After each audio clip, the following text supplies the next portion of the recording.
Welcome back, everybody. Today, I'm going to teach you how to manage duplicate contacts in Mailchimp. Keeping your contact list clean and free of duplicates is essential for accurate email campaigns and avoiding confusion when reaching out to your audience. Let's walk through this process step by step. First, open a web browser and navigate to Mailchimp.com. Once you're on the home page, click on the Login button and enter your account credentials to access your Mailchimp dashboard. This is where you'll manage all aspects of your email marketing campaigns.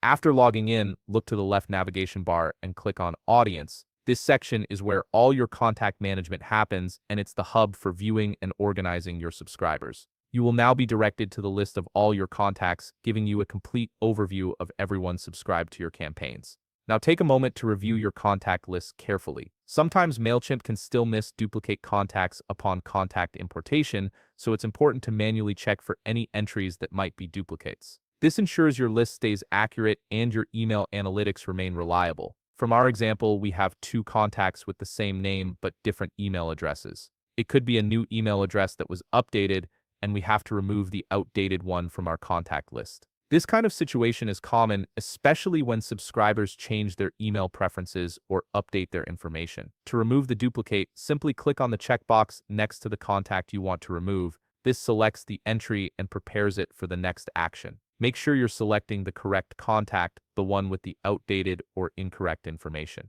Now look at the top side menu and click Archive. This option allows you to remove the contact from your active list without permanently deleting them, which is useful if you need to reference them later. Archiving keeps your list clean while maintaining a record. You will be prompted to confirm this action. You'll need to type in Archive in all capital letters before you can click the Archive button on the bottom right part of the page. This confirmation step is Mailchimp's way of ensuring you don't accidentally remove contacts, as it's an action that affects your audience data. With this step, we can prevent confusion on our contact list and make it cleaner. A well-maintained contact list improves your email deliverability and helps you better understand your audience engagement. If you found this video helpful, please leave a like, subscribe, and see you in the next video.